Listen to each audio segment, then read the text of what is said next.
Hello, everyone. We'll get started in just a moment. Thank you for joining us.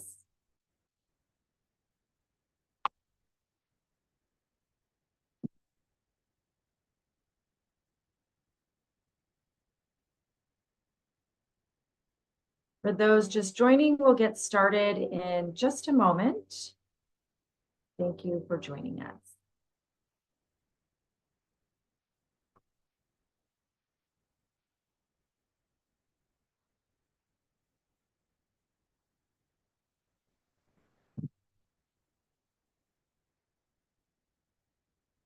So I think we'll get started. We'll have others who join as we get going here today. Good morning or afternoon or evening for some of you. Welcome to this webinar. My name is Rachel Stoll. I'm the Vice President of the Stimson Center, as well as the Director of our Conventional Defense Program, which seeks to reduce risk and minimize harm associated with the global arms trade.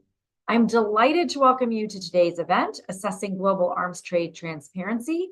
As many of you know, this December marks the 10th anniversary of the Arms Trade Treaty, and it's an opportune time to reflect on the treaty's origins and development over the past 10 years.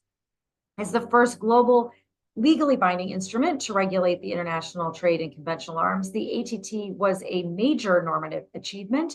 It not only established the connection between regulation of the conventional arms trade and international peace, security, and stability, but also contains mandatory transparency obligations. The ATT established framework for reporting on national transfer control systems and conventional arms transfers, and is the only international instrument to legally require states parties on a global level to report annually on their arms exports and imports. In today's event, we'll be examining the ATT's recent contributions to arms trade transparency, particularly regarding the submission of ATT annual reports. Throughout the next hour and a half, we'll discuss whether states parties are living up to their transparency commitments and the unique promise of the ATT. To start, it is my honor to introduce Ambassador Robert Indenbosch, Disarmament Ambassador and Permanent Representative to the Conference of Disarmament of the Kingdom of the Netherlands in Geneva, who will deliver opening remarks for today's discussion. Ambassador, over to you.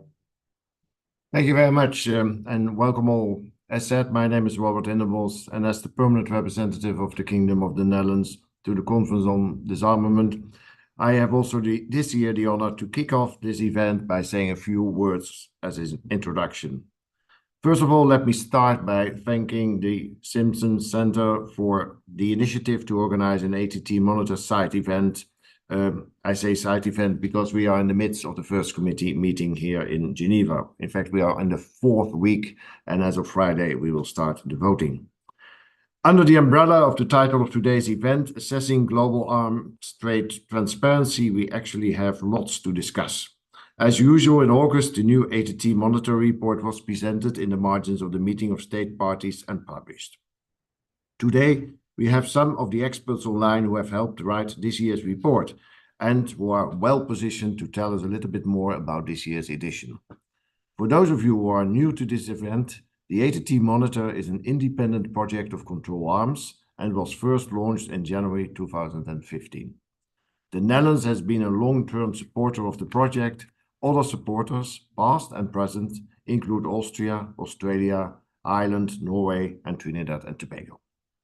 The ATT Monitor is a crucial document to keep track of the reporting by ATT members and the level of transparency that states provide on their arms exports. And as we all know, providing transparency on arms export is an important confidence-building measure which contributes to peace and security. If I may summarize it, the report does 3 things. First, it takes stock of the progress the Arms Trade Treaty is making to achieve its goal of preventing arms and ammunition diversion, which fuel human suffering, looking at 3 case studies. 2, it examines progress on transparency compliance and gives a country-by-country analysis. And 3, it provides an overview of current implementation challenges and trends from previous years. Today, we also have the honor to attend the launch of a new report by the Stimson Center, which is titled Positive Trends and Enduring Challenges in ATT Reporting. In recent years, there has been considerable attention for all ongoing challenges and negative trends that we have seen in the ATT reporting. This year's report also recognizes some newly identified positive trends that we currently witness in ATT reporting. Since there are no easy solutions for the challenges we face, it's important to discuss possible solutions among states, share best practices, and together uphold transparency as a core value in arms export control policy. And I have full confidence that the new report and our event today will be a valuable contribution to this effort. Transparency is and remains a key pillar for the ATT and also for Dutch arms export control policy. We are proud as the Netherlands to be in the top 4 of most transparent countries in the light of ATT reporting obligations. However, we do recognize the challenges with regard to arms transfers against the background of the present difficult geopolitical situation. Now, without further ado, I will give the floor back to Rachel, who was involved in drafting the new Stimson Center report, and the other experts that join us today. Looking forward to a fruitful discussion. Thank you, Ambassador. I should say, in full disclosure, this project has been supported by the government of the Netherlands as well as the government of Switzerland. And I'm grateful to the Netherlands, not only for your commitment to the work that we're doing in supporting Stimson, but also to the cause of transparency and the long commitment that your government has had to this issue.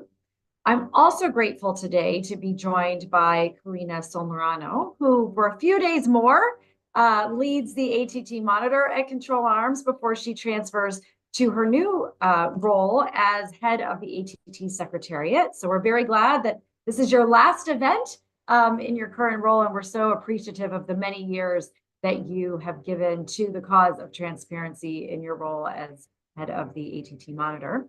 And also Claudia Garcia, who's political officer at the United Nations Office for Disarmament Affairs. They will be sharing their insights in this presentation, but also for Claudia to share work around the ATT and the link to the UN Register of Conventional Arms and transparency in general and reporting as it is around the world. So in a moment, I'll walk you through some of the key takeaways and recommendations from Stimson's latest ATT annual reporting analysis, which we'll be launching today, that the ambassador mentioned. I'll then turn the floor over to Karina and who will share the ATT Monitor's new dashboard, and then to Claudia to talk about the ATT and UN ROCA. Our presentations will be followed by a Q&A session, so I encourage you to share any questions that you have for our speakers via the Zoom Q&A function. We'll get to them at the end of the event, and I always recognize there are more questions than we can get to, but please so bear with us as I might combine some questions to try and get through as many as possible. But put your questions in as we go, and we'll get to them at the end. Elias, ready to share screen, please. So today I'm pleased to share with you Stimson's latest report on ATT annual reporting, Annual Reports 2023, Positive Trends and Enduring Challenges in ATT Reporting. This report analyzes key trends and reporting approaches of the now 9 years of annual reporting, with a focus on the recent trends, challenges, and good practices of the reports covering states' arms transfers during the 2023 calendar year. My presentation today is going to highlight some of the findings and recommendations of the report. I'm obviously not going to have enough time to go through the entire report, so I encourage you to check it out using the link in the chat. Next slide. So just as a reminder, because I think it helps get us through all of the presentations, the ATT contains a mandate for 2 types of reports to the ATT Secretariat. The first is an initial report on measures taken to implement the ATT, as well as regular updates on countries' national control systems. This is the initial report. We're not talking about this report today. And the second type of report, and the subject of this presentation, is our annual reports on exports and imports of conventional arms that occurred during the previous calendar year. So we're discussing reports that were due in 2024, but they cover transfers from 2023. Submission of these annual reports is, of course, very important because not only is it a legal requirement for states parties, but it also has the potential to significantly enhance transparency around the global arms trade and allow us to identify potentially destabilizing in accumulations of weapons, provides visibility into regional and global arms flows, and also allows us to really understand how states are complying with their international legal obligations. Next slide. This year, 112 of the 115 states parties to the ATT, and I recognize for those ATT watchers, you're saying, but now there's 116. It has not yet entered into force for Colombia. So we have 112 of the 115 reports that were due by 2023, or for 2023. These are required to be submitted by 31 May each year. Although in practice, the Secretariat provides a 7-day grace period, so the deadline's really about 7 June. However, as of this year, only 49 of the 112 reports that were due, so that's 44%, were submitted by the deadline. As of our deadline for this report, we had an additional states, so we had 65 states parties, or 58% of those due.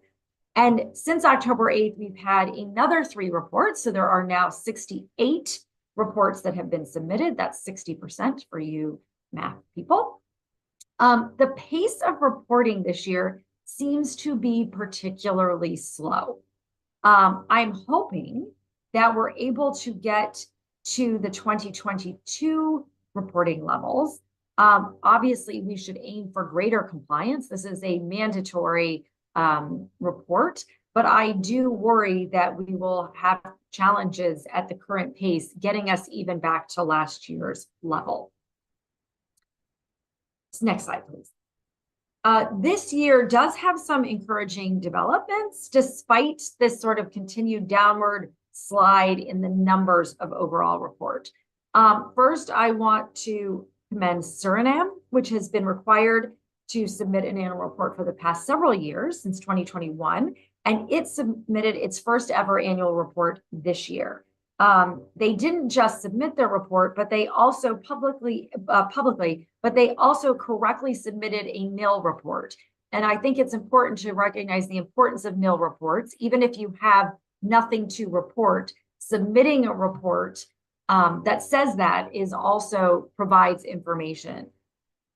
Another positive development regards the rate of the on-time submissions. This was much higher at 44% than the previous year, which was only 35%. So it gets us back in line with where we were a few years ago. Again, we're still lower than we'd like to see, but reversing that trend of states not reporting on time is really important. Having that predictability and that calendar for national states to complete their reports is really important to seeing consistent reporting over the years. And I think for me, what was the most promising news of all was a total of 11 overdue reports covering 2018 to 2022 were submitted since this time last year. Obviously, I've just said it's really important for states to submit their reports on time, but we want states to fulfill their reporting obligations anytime that they are available. And so it's never too late to report. So seeing those past reports was really, really positive. On the less positive side, our newest states parties, Gabon and the Philippines, have not yet submitted their first annual reports. And I think it's really important to start the reporting process immediately, to get in the habit, to endure or incorporate those good practices into your national systems. On the plus side, the Philippines has submitted their initial report, so I'm hoping it means that the annual report is not too far behind. But this gives us an actionable item to go back and say to states when they join the ATT, let us help you identify what you need to be able to complete your mandatory reports on time. And then the last not great news is that several states who have consistently reported to the ATT, including Austria, Greece, Malta, and Slovakia, have not yet submitted their reports. And I hope this doesn't mark a trend in sort of consistent reporters neglecting their reporting obligations, and that there's a good explanation for why these are so late. But usually by the time I give this presentation every year, we have those consistent reporters that submit the reports. Next slide, please. I want to turn quickly to private reporting which refers to states submitting reports that are only available to the ATT Secretariat and other states' parties. This has been a persistent challenge to transparency in the ATT context.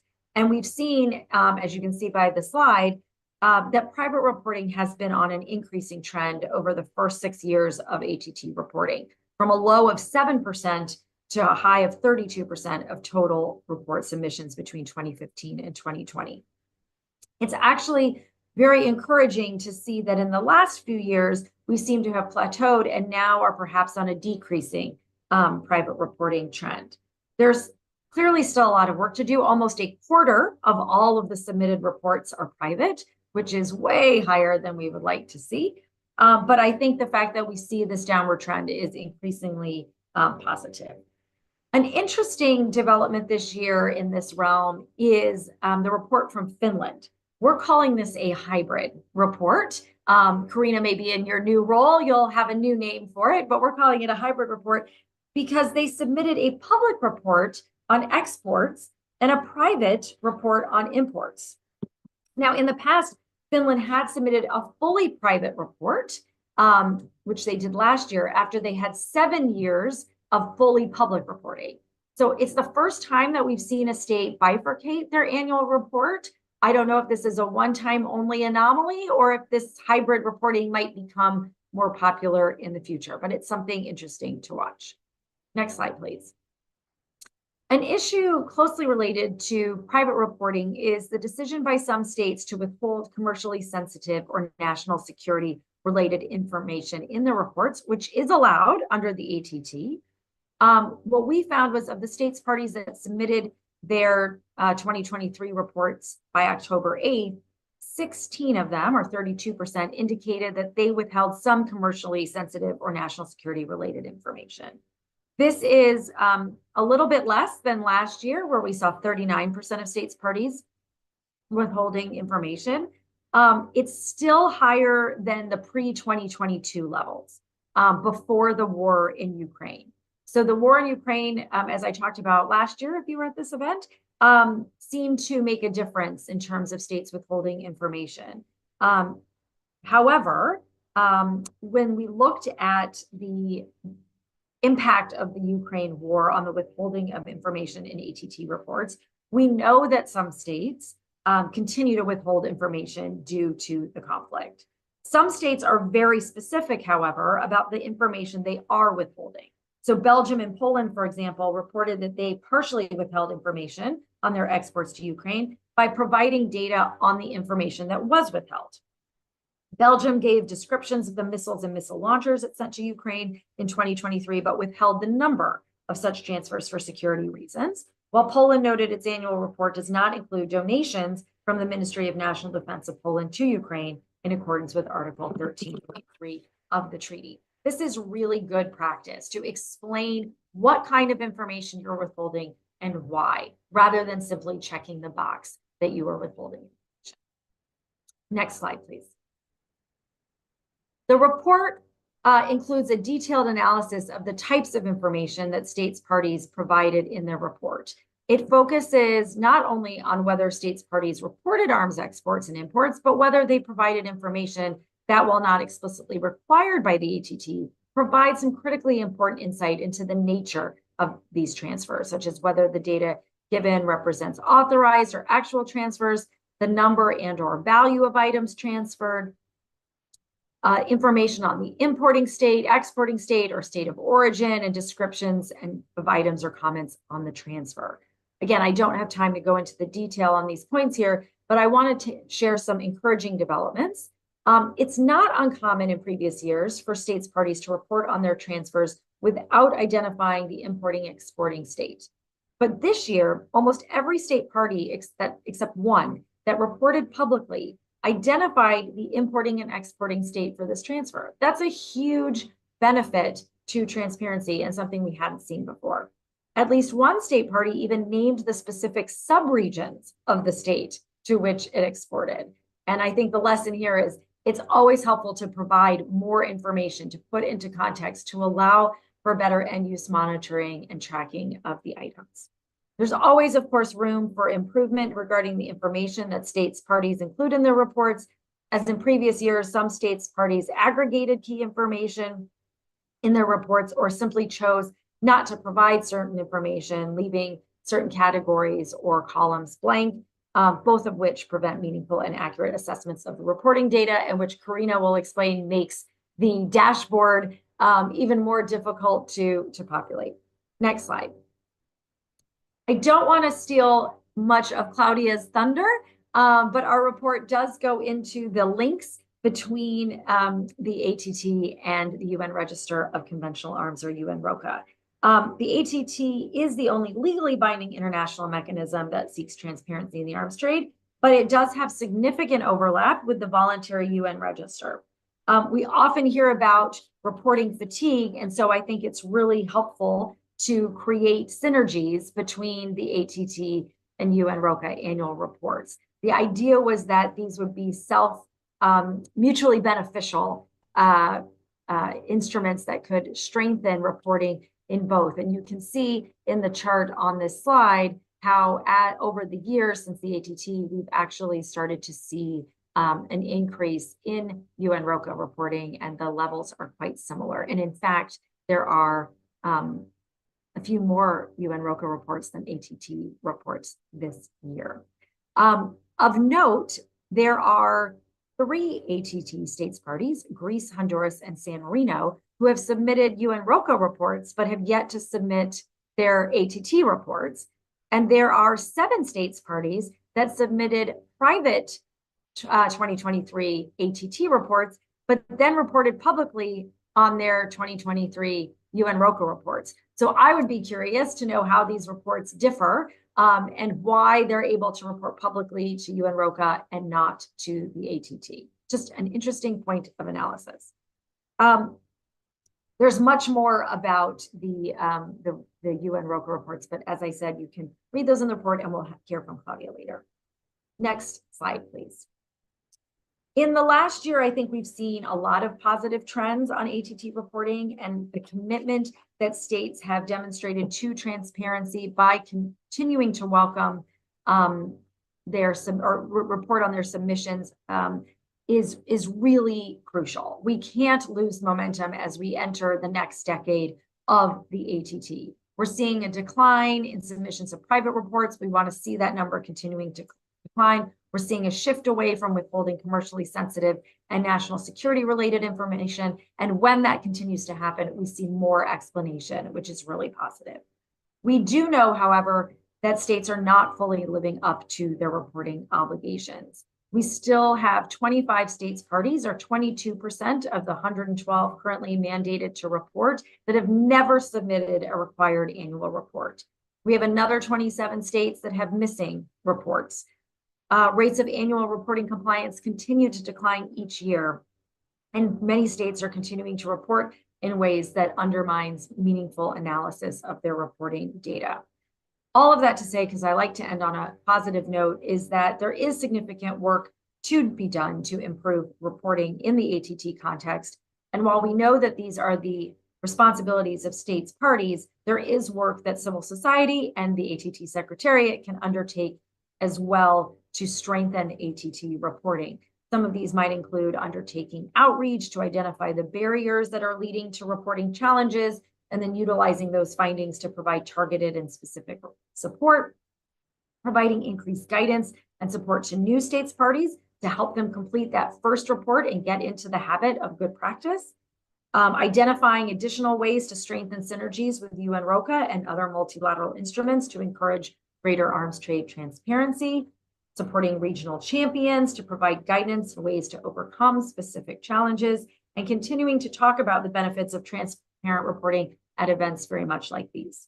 So next year, we'll have 10 years of annual reporting, which is a good opportunity to reinvest in the ATT's objective of transparency. And I look forward to working on these issues with all of you, and in particular with our speakers today, who will now share their views. So if you have any questions about what I just presented very, very quickly, please put those in the chat. But let me turn it over to Karina to discuss the ATT Monitor's dashboard. Thank you very much, Rachel. Let's see if we can put up the presentation. Yes. Thank you, Rachel, for the invitation to this side event again. It's that time of the year when we do it online. I also want to thank very much Ambassador Inden Bosch for the continued support to the ATT Monitor, as he mentioned before. The Netherlands has been one of the longest partners of the ATT Monitor in this respect. Well, the Arms Trade Treaty was adopted with the primary objective of promoting responsible arms transfers, and the ATT Monitor in this regard has been a critical tool for ensuring the spirit of the treaty is not only upheld, but actively implemented. Over the past 10 years, the Monitor has played a significant role in amplifying the dialogue around arms transfers, transparency, the impact of arms on human rights, and the importance of a state responsibility. If we go to the next one, please. As you probably know, each year we've been producing an annual report that is launched in the margins of CSP. We did ours in last August. And the ATT Monitor report basically captures a lot of the information around reporting and transparency, but we also have each year dedicated sections to analyze some of the most important topics of the year or reflect on certain topics.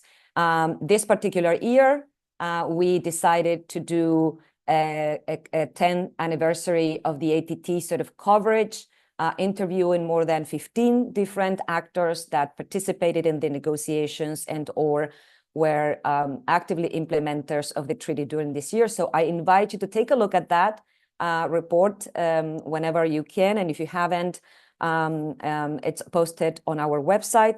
But today it is an honor for us to launch the ATT Monitor Arms Transfers Dashboard, a tool that encapsulates almost a decade of meticulous data gathering, reporting, and analysis aimed at improving transparency and accountability in the global arms trade, in line with the objective of the ATT Monitor project.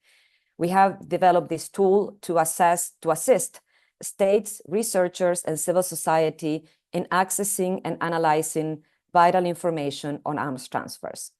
So the dashboard is basically a civil society tool, a civil society resource that will provide information on arms transfers reported only by states parties to the Arms Trade Treaty Secretariat. It will hopefully become a comprehensive and openly accessible data set on international arms trade. And third, it will seek to provide us much in line with the ATT Monitor, offer independent information in a way we believe that the dashboard can become a judgment-free tool for all of our users. So if we go to the next one, I want to tell you a little bit about the background to this project. So as I said, we have been collecting a lot of information over the past, 9 to 10 years, I would say. So with over 25,000 rows of data compiled from 440 annual reports since 2015, our goal was to enhance and better organize this information for the benefit of all ATT stakeholders. Since we started collecting data from ATT annual reports, we realized that we had an immense amount of information that was sitting in our laptops, in our desks, and that was not being properly used, except for our own research in the ATT Monitor report. At the same time, the ATT Working Group on Transparency and Reporting had been discussing the feasibility of developing an online database to harness information from annual reports submitted to the ATT Secretariat. But this topic eventually was dropped from the agenda of the discussions, and it didn't make further progress in the last couple of cycles. And again, because we wanted to develop this tool for a long time, we decided to be the ones taking the lead, and here we are. So all the data has been systematized and visualized using Power BI, a user-friendly tool that allows for automatic filtering and data analysis. The dashboard was designed to be versatile, intuitive, serving multiple purposes, And we focus on presenting the most relevant information to make these visualizations clearer and easier to follow from a smoother experience for all of you. So let me guide you through some of the key features of the dashboard. In the next slide, we will see when you enter to the dashboard, you will first see sort of a cover page with some instructions, a user guide, a frequent and asked questions, a form to request information, and I will discuss this a little bit more later on how you can request this information. But as you can see here, the first sort of visualization that you will encounter is an overview of reported transfers. Here we provide a summary of arms transfers reported by states parties, and these are publicly available reports only, and these reports are categorized by the types of weapons, the number of transfers, and the reporting periods. And so this section sort of, allows everyone to have a high-level view of the global arms trade in a way over time, making it easy to identify patterns over time as well. The page, as you can see, features a global map where each circle represents the total number of transfers reported by each country. So as you move through the map, you will see that you have larger circles, smaller circles. So those are based on the number of transfers that we have included for that specific state party. And one thing to emphasize here, because this is something that came up in the consultation or in the unofficial launch that we did in August in Geneva, is that the dashboard only presents information related to the number of units transferred. We do not include financial information or financial value for these transfers. First of all, because not all states present this information, and then because it would be difficult due to exchange rates to have a really good grasp of what's going on in that particular country. So we will discuss this in comparison to other databases that do capture, this kind of information. So going to the next one, and this is my favorite one actually, because here you can actually filter the options by countries. So the first one was sort of the global, you navigate, you take a look, but then you come to this specific one of country profiles. So we have the ability to filter the data by country, by year, and the type of weapons. So let's say, for example, that you are interested in examining the transfers from a specific party, like here I added Argentina. This feature, allows you to drill down and isolate the relevant data for Argentina. And so you can see that you can either click on the export section, on the import section. You will see who were, for instance, the final importing states, the main destinations, the main type of weapons that were transferred during that year or through the whole period since 2015 to 2022. And so going to the next one, another interesting feature is that we have categorized also the sort of types of weapons that are being transferred by and reported by each state. So this section offers a breakdown of different arms categories that have been transferred, whether you are looking at major conventional arms or small arms and light weapons. The dashboard allows for easy sorting and viewing by the type of arms and by a specific exporter and importer countries. And another feature worth mentioning is the ability to view the different weapons categories covered by the ATT and regional trends. You see them there, who the main countries and regions are the beneficiaries of these transfers. So you can see how the flow of arms, across different regions has been happening with a specific emphasis on certain categories of arms. So this, in a way, will allow for comparative analysis when you are looking into different regions and you're trying to gather, a sense of where, for instance, battle tanks are going, where, warships are going. And again, with the caveat that this is only reported by states parties. So we don't have the major powers, that are not part of the ATT here. But at least, from an ATT sort of a standpoint, a point of view, you will be able to see this information. The next slide is also, we included a little bit of the information that we normally include in the annual report as well, which shows different sort of annual reporting practices, including the number of reports that have been submitted each year. And we clarify whether those reports were public or confidential or private. And we also include the ones that have not been submitted. And then also nil reports, reports that indicated that had withheld some sort of information based on national security or commercial sensitivity reasons. Also, whether the transfers were indicated as authorized, actual, and in some cases both, because we have those cases as well. So this is a very interesting and, again, dynamic kind of tool. So moving to the next slide. When we started when we embarked on this project, as I mentioned, we had a lot of information that was sitting in our databases, and that information had been serving for a couple of years, and it will continue serving to develop our country profiles analysis, which is the largest part of the analysis of the ATT Monitor report each year. But how do these country profiles differ from the dashboard? So I think there are two issues here. One is scope and focus. The country profiles in general provide a focus, a narrative-based analysis per country, while the dashboard is only quantitative data that is presented without any sort of, narrative or qualitative issue there.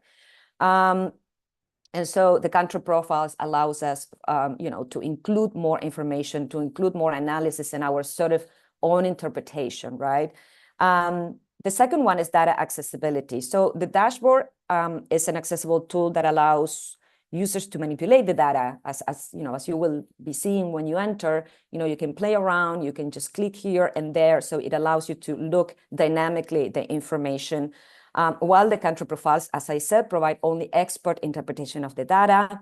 As you know, like in the country profiles, we have sections or mini sections where we analyze issues of good practice from that specific state party, and issues of improvement areas where that specific country could improve to become more transparent in our own sort of idea of, really good quality of transparency. And this is something that you don't see in the dashboard. Also, in the country profiles, we normally present a summary of the main transfers of that reporting year. And we don't include all the information that we collect or all the information that a specific state party submitted. And so in the dashboard, so we only present the summary, we round up some percentages. We normally mention some of the main trading partners based on that, a very specific snapshot. But in the dashboard, you will have access to all that information. Even if it was reported only one revolver, you will find that information, which is something that in the country profiles we don't include, again, because of this snapshot idea. So moving to the next one, let's talk about the things that it doesn't include, because there are things that are not included. So while the ATT Monitor dashboard is a rich tool for analyzing the information provided by states parties, there are some important limitations to acknowledge. The first one is that it's not a comprehensive global arms trade database. Although I have used the word global, throughout my presentation, it's not a global comprehensive database. Unlike the CIPRI arms transfers database, which tracks major arms transfers globally, the ATT Monitor dashboard is solely focused on on the information reported to the ATT Secretariat. But unlike the CIPRI global the arms transfers database, we do include small arms and light weapons, right? So there is that benefit of, depending on what type of information you're looking for, you can take a look at the dashboard as well, looking for that more granular information on small arms and light weapons. So although the dashboard doesn't cover all arms transfers, because some states also do not report them through the submission of private reports, that's quite kind of, one of the main limitations that we are having at the moment. Second, it doesn't include ammunition. And during our consultations in August, and also the informal consultations we've been having online with a lot of the people, that work on methodological issues and etc., we came to the conclusion that although we had information from some states parties that report ammunition, when we started including and creating the big dashboard, ammunition became an outlier, because then you would see a peak of a country, let's say Costa Rica, becoming suddenly, like a super large importer or exporter. But it was only because we were reflecting or including all these millions of ammunition that Costa Rica in a very transparent way does each year. So we decided, okay, we need to exclude ammunition for now and continue conducting consultations to see whether this could be possible or not. But also because the other thing, as you know, is that Article 13.3 requires that states parties submit information on their arms exports and imports covered by Article 2.1. And so ammunition, parts and components, are not necessarily an obligation for states. Many states continue to do it as a good practice, I think. Also, many states report national voluntary categories, which are not included in the dashboard as well. So these are sort of the issues that we will have to handle in the future as well. But, there's always a but here. While the dashboard might not be comparable with the CIPRI database, I believe that we can do some comparisons with similar reporting mechanisms like UNROCA, and then maybe Claudia will dig a little bit more about and speak a little bit more about this.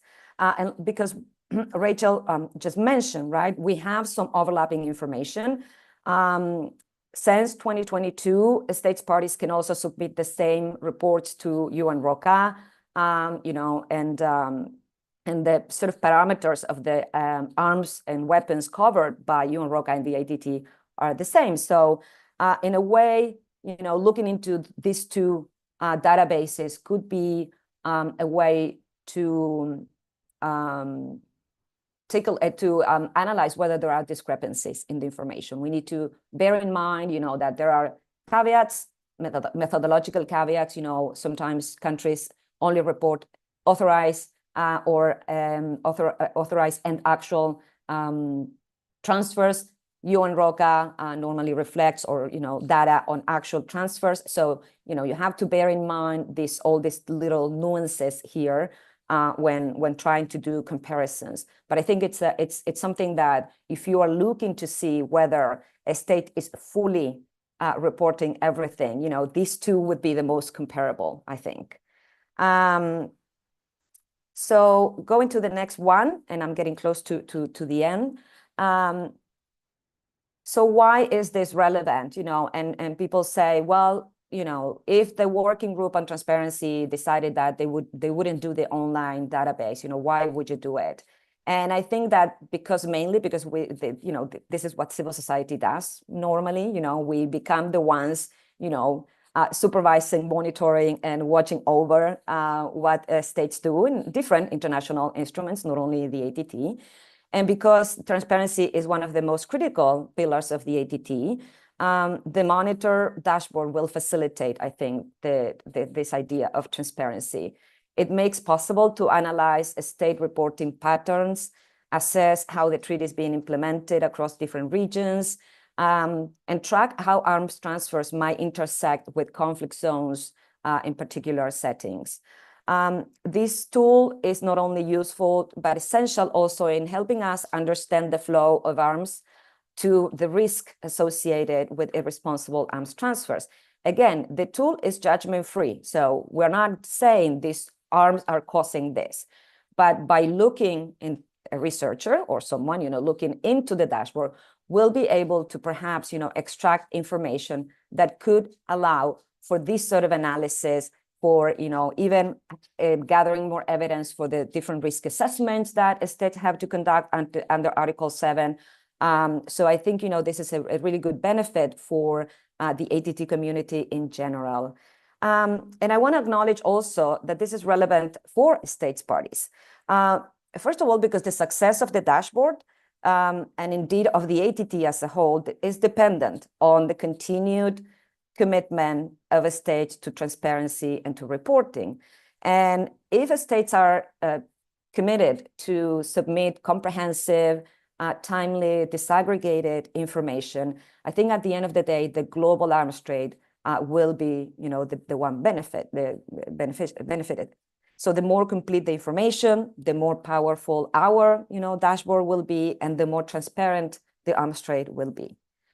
So to finalize, just 3 last words. The next slide.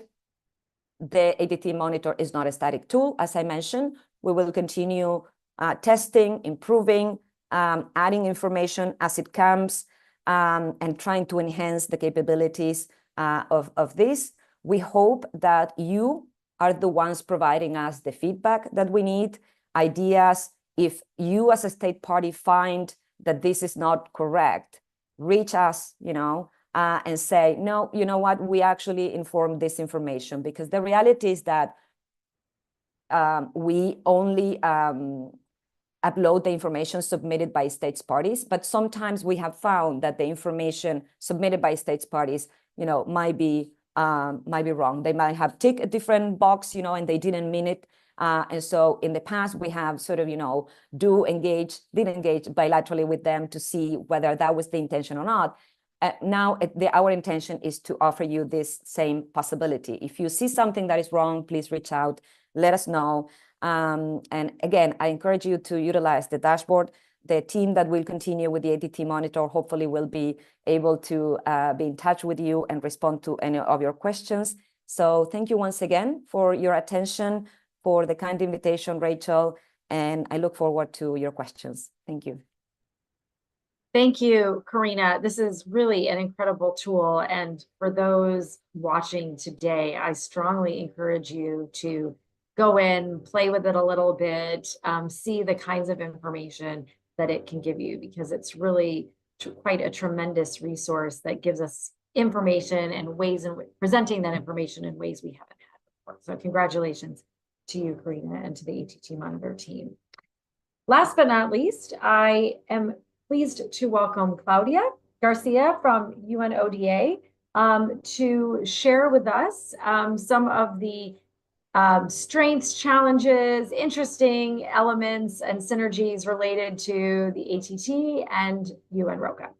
Claudia, over to you.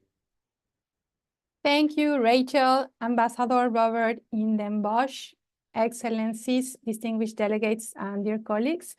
First of all, let me express my appreciation to Stimson Center for inviting me to participate in this side event to discuss global arms trade transparency. After Rachel and Karina's presentation, I hope that you don't find my remarks a little bit boring. But well, as mentioned by Rachel, I will focus my presentation on the importance of the United Nations Register of Conventional Arms, on ROCA, as a transparency tool, and also I would highlight the benefits of reporting and creating synergies with other instruments, and in this case in particular with the ATT. So for more than 3 decades, the UN Register of Conventional Arms has served as a global transparency and confidence building tool designed to prevent the excessive and destabilizing accumulation of conventional weapons, promote stability, and strengthen regional and international peace and security. The register provides an opportunity for member states to share national information on exports and imports of 7 categories of major conventional arms. This consists of collecting, collating, and submitting information under the 7+1 formula, which includes the 7 categories of major conventional weapons and also small arms and light weapons. States are also invited to provide data on military holdings, procurement through national production, and relevant national policies. If no conventional weapons were imported or exported and no changes had occurred during the reporting period on military holdings, procurement through national production, and relevant national policies, states can submit a nil return. And of course, as you know, reporting under UNROCA is voluntary, but it can help build trust among states, the lack of which often contributes to excessive or destabilizing accumulations of arms. In a sense, UNROCA serves as a tool for early warning and preventive diplomacy. Also, openness about armaments may encourage restraint in the transfer or production of arms. Transparency by an exporting or importing country can be a strong signal that it has nothing to hide in its export or import policy, and that it is open to scrutiny over its arms transfer practices. Transparency is as important for those countries that are larger scale arms traders as it is for those importing or exporting few or nothing at all.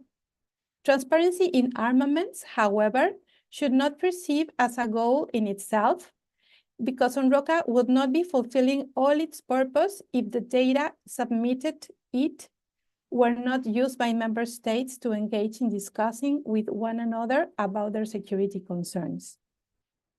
To ensure that UNROCA is fit for purpose, the UNROCA framework has been reviewed every 3 years since 1994. This is to allow it to adapt to the changing security environment and advances in technology. A group of governmental experts from all regions will meet in December this year and in 2025 to review the continued relevance and operation of UNROCA, with a goal of formulating recommendations on how to improve this instrument. Dear participants, the UN Register of Conventional Arms has served as a point of reference for regional and international confidence building mechanisms, as well as for arms transfer and export control instruments. Despite the low reporting trends observed over the years, UNROCA still captures about 90% of the global arms trade due to the fact that the major arms exporting countries participate more regularly. UNROCA has also inspired other international and regional instruments that seek to achieve the same objective or related export controls. These, of course, include the Arms Trade Treaty and the Inter-American Convention on Transparency in Conventional Weapons Acquisitions, to name just a few. UNROCA influenced the Arms Trade Treaty, which is evidenced by the fact that the scope and annual reporting provisions of this treaty mirror that of UNROCA, the 7+1 formula, and the 7 categories of major conventional arms, plus small arms and light weapons.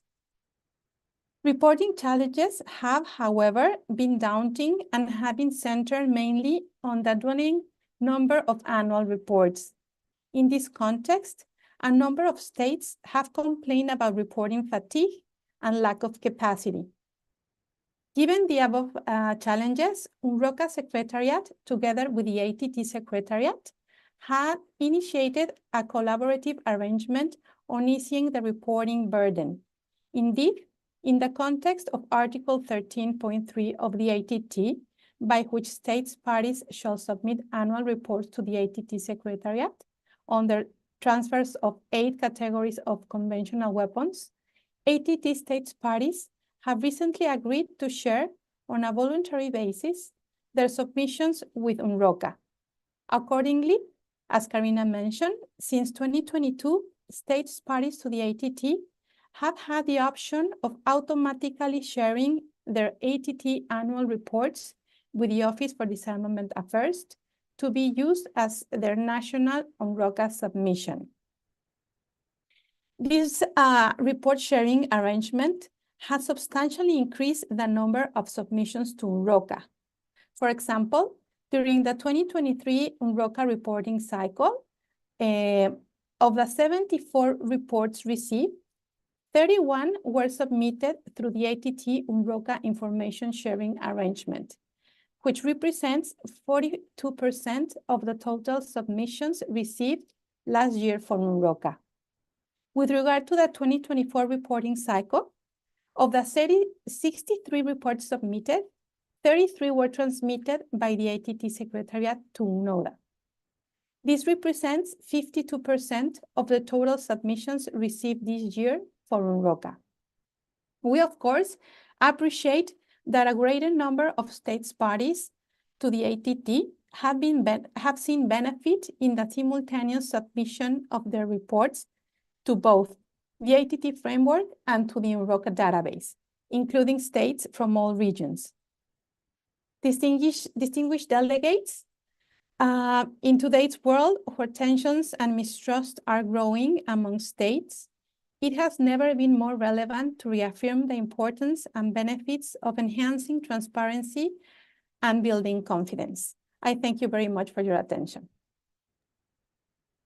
Thank you so much, Claudia. Many of you may not know that my first job at the United Nations was to have the portfolio of the UN Register. So it remains very near and dear to my heart, and serving as the consultant to the group of governmental experts in 2009 really brought home to me the importance of maintaining the register and strengthening and keeping it relevant over time. And I think the synergies with the ATT, and even just looking at your percentage increase from 2023 to 2024, how many reports are done in concert is really promising, as well as those states that are not yet states parties to the ATT that continue to submit to the UN Register. So that's also a way in which transparency continues even for those outside of the ATT process. Ambassador Indenbosch, I'd like to turn over to you. You've heard a lot of comments about transparency in the ATT context, but perhaps you have some thoughts about and reflections on those presentations. Thank you very much, Rachel. And indeed, transparency is important, and it cannot be stressed enough. It contributes indeed to confidence building and building trust. And trust is, of course, in the present security environment, a very scarce commodity. But I think still the ATT, the monitoring, and of course the UNRWACA make contributions to transparency, and we should really continue doing that work. You shared, of course, for me it's now the third time, and I can see some trends myself. Yeah, we have persistent challenges, and one of the challenges is, of course, the reporting, and it's not only for the ATT, it's also for UNRWACA, but we see it also in other treaties. It remains a challenge, and I think also what was said just now with regard to UNRWACA, if we of course make the burden lighter for states, that can help. And I think what was also important, that was already stressed, that countries, even if they have nothing to report, they should report that they have nothing to report, because of course that helps also in getting up the score, but also in making clear that there is nothing missing, and that is, I think, an important issue also. I think the dashboard is another great help, of course, because it makes what you were saying, makes the information more accessible, because it's an active tool. Well, the country reports, of course, is just a picture from a certain moment. It gives us also what I would call some insight, some statistics on the statistics, how things are developing with regard to the reporting. And I think also what I already said, good to explain here the difference between the dashboard and the country profile and what you can all do with the dashboard. And I would really like to invite the ones online to try the dashboard. You see already the link, I think, in the chat, to experience yourself what the dashboard will add. When I look at, I think important also to know that on the one hand, of course, we lack a lot of reporting, but I think as Claudia explained to us, in the UNRWACA, in the end, we have 90% of the arms trade reflected. And I think that is important to realize that we have that. And I think it was helpful to see indeed the links that exist between UNRWACA and the ATT, and perhaps we could even in the future try to strengthen that, to make the reporting burden as light as possible. And I think the automatic sharing is a very good example of that. I think also the Netherlands in the past have been supporting projects to help countries doing reporting with regard to UNRWA and the ATT. And it's, what I would also like to underline is, of course, the importance that in capitals, there is always a good handover once people leave a certain file related to arms control and especially to reporting, because it's not always a top priority. It has to happen, and I think that is also what we see, of course, the delays in certain reports. My slogan is always that it doesn't become easier if you delay the reporting, so try to do it on time, and then you also have a positive effect that you are indeed mentioned among the good guys that report in full and on time. I think so far from my side, and I hand back the micro to you, Rachel. Thank you, Ambassador. No, I agree with you entirely that it always becomes more difficult when you get off schedule, when you're submitting something late. And so having, we've learned from many interviews with governments that are very adept at reporting and those that struggle with reporting, that having a regular schedule, having everyone know what their responsibilities are, having clear handover guidelines and documentation, so that that learning curve is less steep for new people coming in is really, really important. But if you do it regularly and do it often, then it becomes part of the system and the people are just sort of secondary to the process taking itself forward. So strongly encourage states to make sure that they have a regular calendar, they have roles and responsibilities that are laid out in order to ensure on-time reporting. That said, I do want to caveat that by saying it is never too late to submit a past due report, that it can be years later. That information obviously is very relevant in real time, but it's also relevant at any time to be able to go back, to look, to see what has changed, to see where information can be helpful in predicting both what happens in the future, but also what is happening in the present as well. So it's never too late. And it's also, again, good practice to get into the habit of doing those, even if they are late. I also have to then throw in a plug for, don't forget to provide updates to your initial reports as well. Those should be done regularly, and it's never too late to do those either.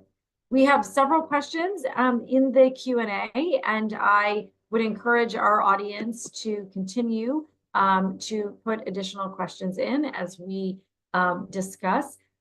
There is a question that I think is for Karina and I about how many states have included information on the types, including specific types of weapons, and the quantities of weapons that they export in their ATT reporting, and what are some of the top reasons states are not providing types and quantities, and some reasons that states are. So why do they do it, or why don't they do it? Karina, do you want to take that one first, and then I'll jump in?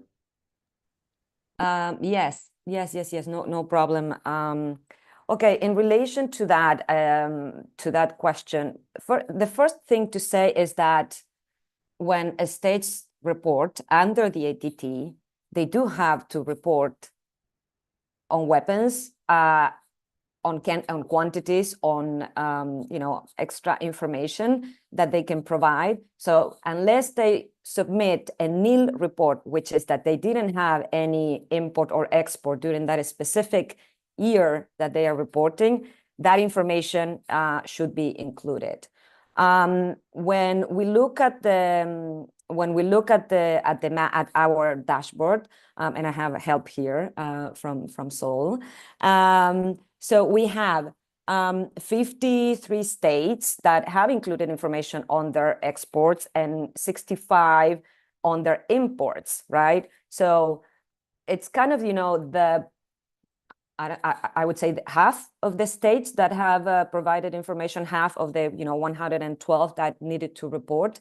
So we are about that. The reasons that sometimes some categories or some quantities are not included can be multiple. One of them in my experience, is that if the state indicated that they are withholding information, there we might have a reason. And I'm gonna put the Netherlands on the spotlight as a good example, right? Because the Netherlands made last year, they withheld information, and they said that due to national security reasons, they had to withhold the number of missiles that were being exported to Ukraine. But they made that, that note on what was being withheld and for what reasons. Some other states, when we compare and when we have done discrepancy analysis, some other states we have found that they don't report on the quantities, and it could be the case that it is confidential, but they don't indicate in the report. So again, we go back to this idea of promoting that when a state party fills the ATT reporting template, that they also try to indicate in that specific box whether they are withholding or not, if they know that they will present a sort of an incomplete annual report. Back to you, Rachel, for more of your insights. No, I think that's really helpful, Karina. And there are multiple reasons why states do or do not provide that information. Sometimes it's intentional and it's withholding. Sometimes it's states don't fully understand what information is required. Sometimes the way that the records are kept at a national level are different than the format in the register or in the ATT Monitor. Sometimes if they're using their register reporting process, it may not line up exactly. I don't think it's with malintent or that states are trying to hide things. Sometimes that may be the case, but I think often it is the way in which information is collected and provided and reported is the challenge. I think it goes back to ensuring that states understand the applications in the ATT. They understand the actual reporting requirements, what the different headers and columns in the report mean, what kinds of information are good practice. I think if in the ATT context, we were able to share information on how states are reporting, how they collect the information, how they store the information, how they manipulate the data to be able to complete the reporting forms. I mean, manipulate in a good way, not manipulate in a bad way. That would be really helpful, because I think there is a willingness and an interest in learning how to have good reporting practices.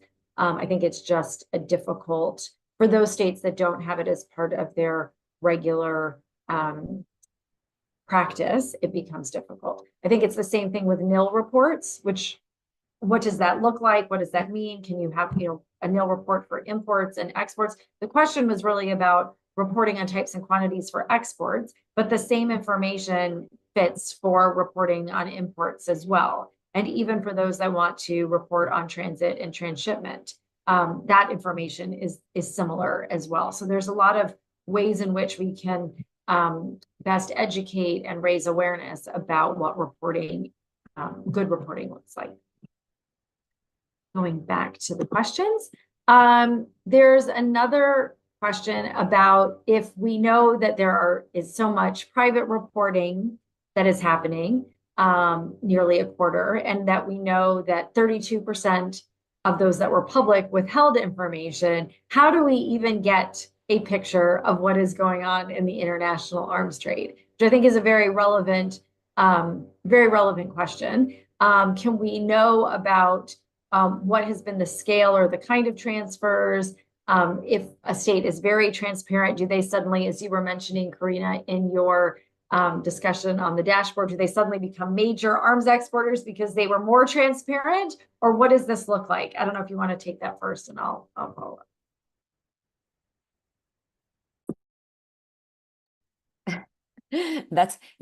I think that's an interesting one, actually, because I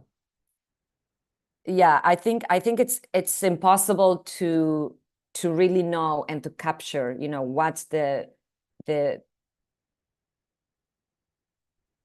scope of, or the scale of the kinds of transfers. Because, for instance, if you look at the dashboard, and I show in one of the slides, exports of battle tanks, you see that Italy has been the main exporter. But in reality, do you believe it's Italy the main exporter? No, it might be among states parties of the ATT who are transparent reporters, right?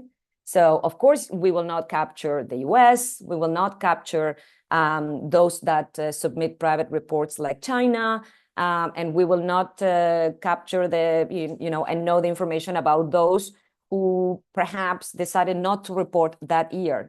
These good reporters that Rachel was mentioning, right? We sometimes, in the different context, some states suddenly that year they don't report, and so we lose a little bit of the idea of what these arms transfers would look like and where they are going.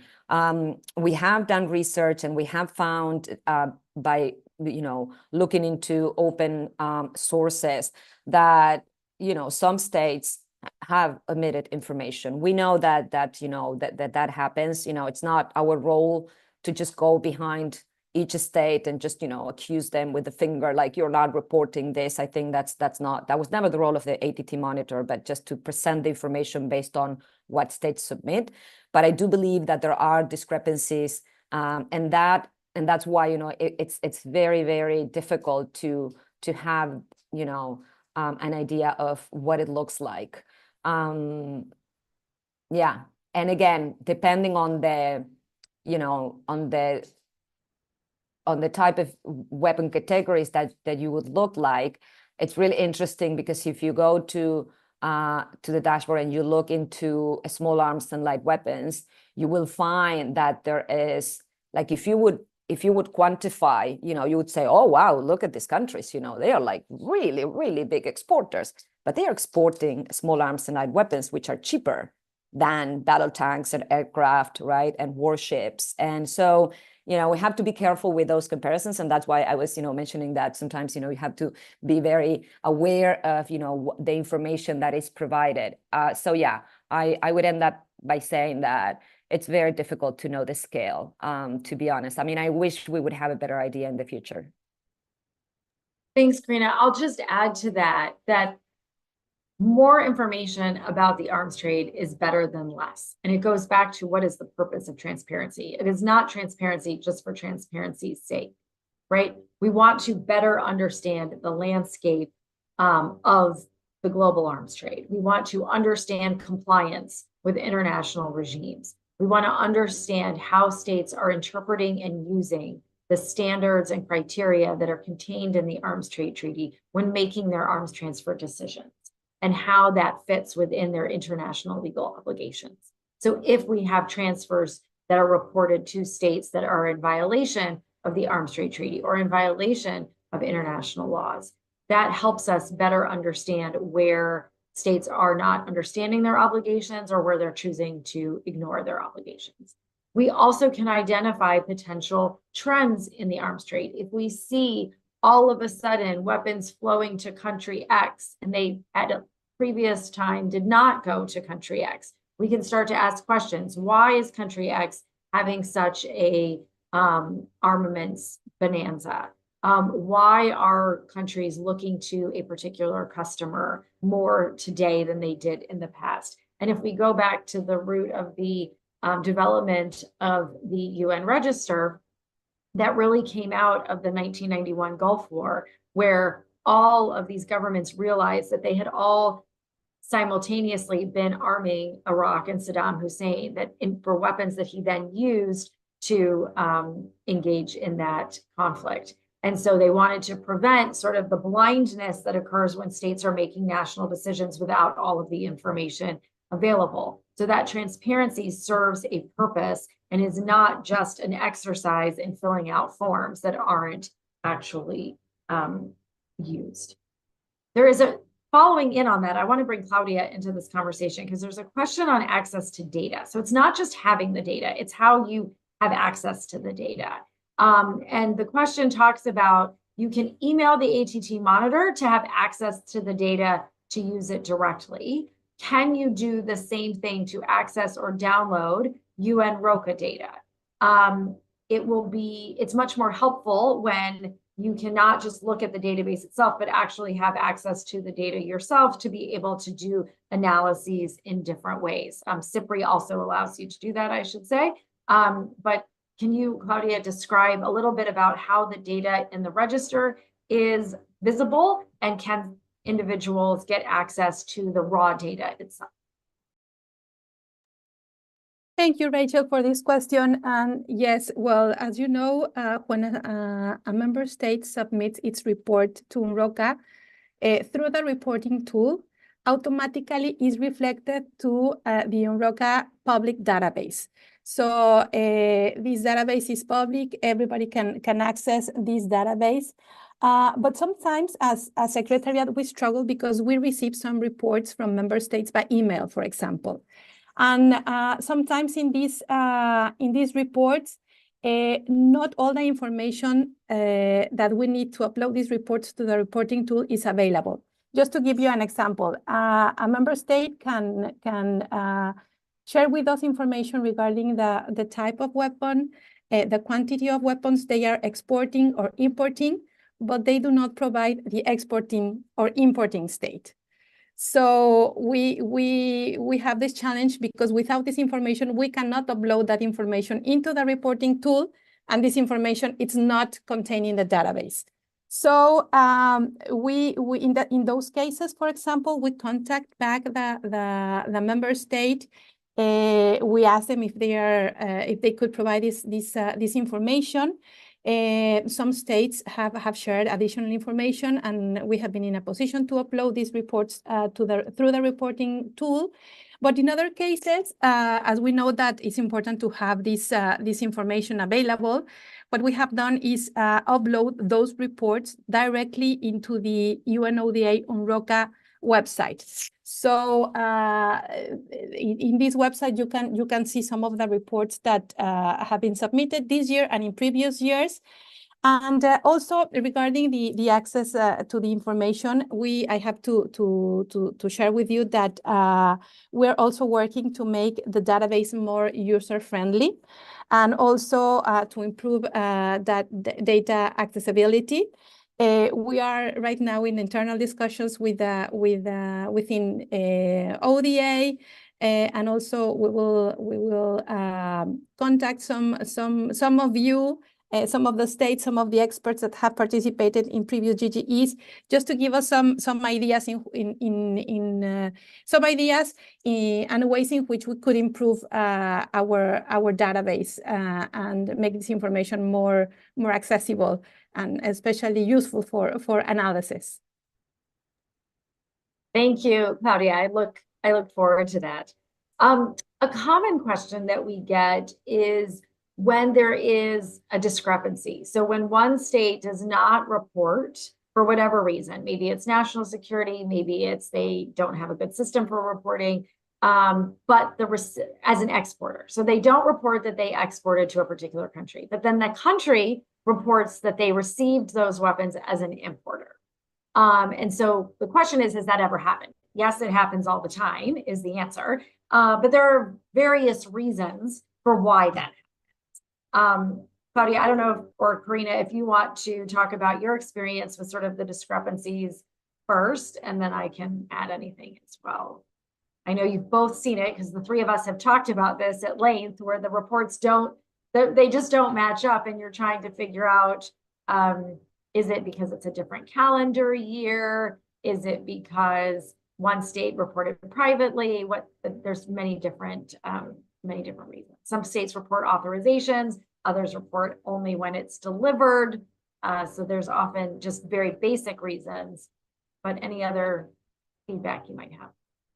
I think it's all those reasons. I'm sorry to jump in. I think it's all those reasons. You know, the one on authorized and actual is potentially a very good explanation. But I think there's also in my experience, years in which, again, depending on whether there was a change in authorities, that state might not have reported properly because they didn't understand how to fill in the report. And I have had cases of, trying to explain officials in my region, how to do it, because otherwise, it wouldn't match, necessarily with what they were doing before or in previous years. But it also could be, and this is a could be sort of thing, that the state,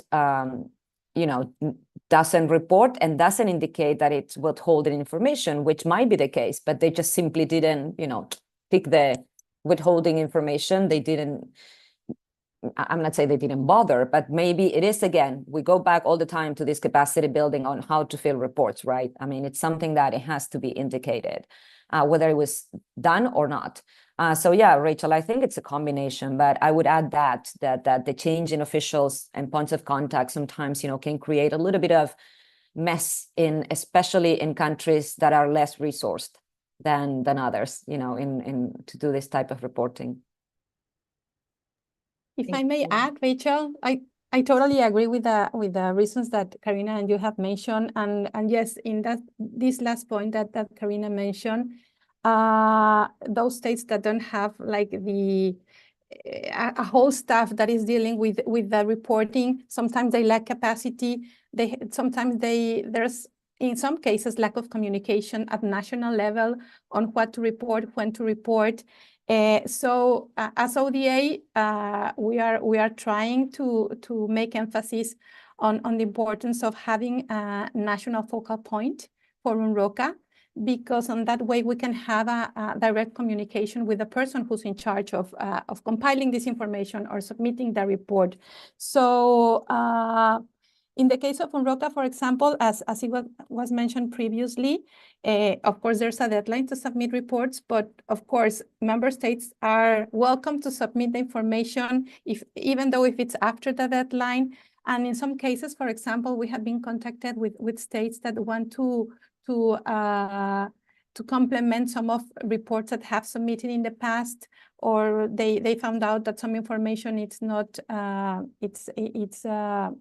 not correct, and they edit a little bit. So I think that it's a process of going back and forth with a member state and have a direct communication with a national point of contact has been very useful for us, at least. Thanks, Karina and Claudia.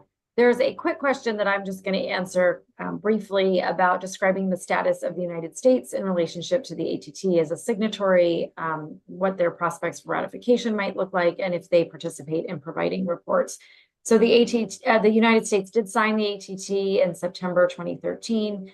However, the presidency of Donald Trump sent a letter to the depository of the ATT saying that the United States was no longer bound by the object and purpose of the treaty and did not plan to pursue ratification.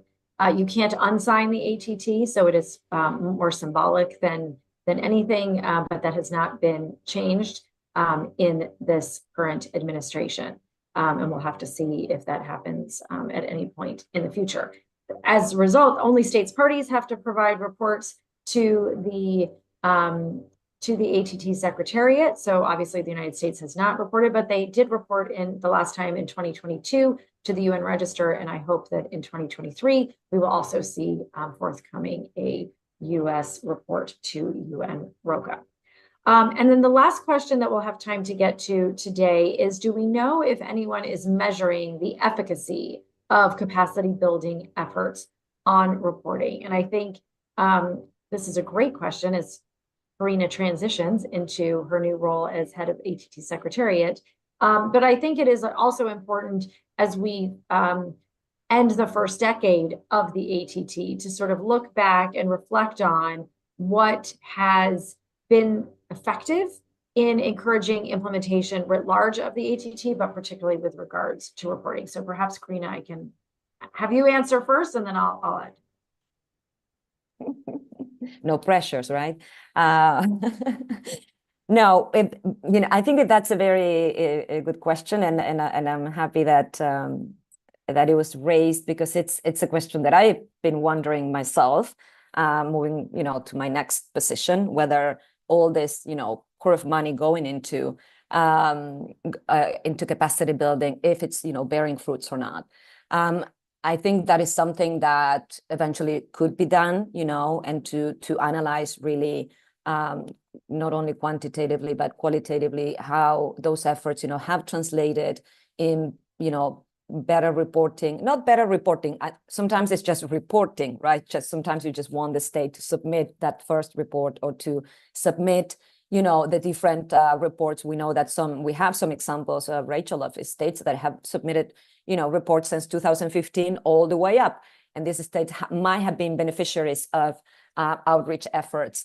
In my experience, one of the things that I've been able to measure is not through capacity building, but through bilateral engagement. And I can mention 3 countries in my region with whom I've been working very closely to, you know, make sure that they submit the reports, that they, you know, understand the different sections of the report.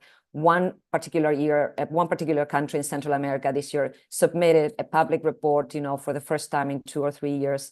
And that was something that we did during a workshop, you know, like we basically looked into the report and we were like, okay, this is where you tick, this is how you submit it, you know. So I think it's been a little bit of a combination of, you know, that sort of closeness with some officials that people might have. But moving forward, I think that sort of measure could be very beneficial to also identify where the blockages might have been, right? Because maybe there are really good political intentions and there is still something there that doesn't allow for that state to submit a report. I think you got it exactly right, Karina. I think there has not been a long-standing evaluative element of the ATT at any level. I think we have lots of anecdotal evidence, and I think it's primarily on the civil society side, where there are individual workshops with individual countries that have helped develop the interagency group, that have helped not only go through what the obligations are, but sat in a room and completed together as a group the initial and the annual reports. And when you do that, you can see firsthand those are the states that have then submitted reports that haven't before. Unfortunately, and this is just a plug to those listening to support civil society organizations, unfortunately, funding for those kinds of exercises has really diminished post-COVID. And I think it's an unfortunate reality that priorities have shifted, that the focus is on other funding streams and other priorities, which is okay, but we can't lose sight of the effectiveness of those efforts that were not as glamorous and exciting, and the impact maybe took 6 to 9 months to see, but that were very, very impactful. And so I urge sort of the return on allowing that kind of outreach to occur. As we are really approaching the end of time, I will stop there, but I want to give Ambassador Inderbosch a final opportunity to make any concluding remarks before I close the. Thank you very much, Rachel, and a great thanks to the panelists for not only sharing their views but also answering the questions, and also, of course, to the viewers for their thanks for their great questions. Yeah, let me say one additional thought why reporting is also important, because I think reporting contributes to strengthening the credibility of the treaty. And that credibility is again important if we want to convince states to become a state party, because of course becoming a state party to a treaty that does not properly function, that is not very attractive. So I think it's very important that we continue to push on reporting, and indeed this report on reporting, the monitor, is then fulfilling an important role in also strengthening the treaty, and hopefully also making it strengthening the credibility, so that countries that are not yet a signatory and not yet have ratified, that they will do so in due time, because you see sometimes also effects if 1 or 2 countries in a certain region set a step that might also inspire others to do so. And it's of course also vice versa. If you are a country in a region where hardly anybody is a party to the treaty, then there is not a real incentive to do so, because especially in the present security environment, countries will look around themselves before they enter into obligations. And I think for that reason, the monitor is doing an excellent job in stimulating timely reporting, and I hope that we will be able to bend the trend and have better news next year. And of course, let us not forget, there was some good news already this year, and we should really cherish that. And that's all from my side, and I'm looking forward already to next year in joining again when we have a new monitor, and hopefully with positive trends. Thank you very much.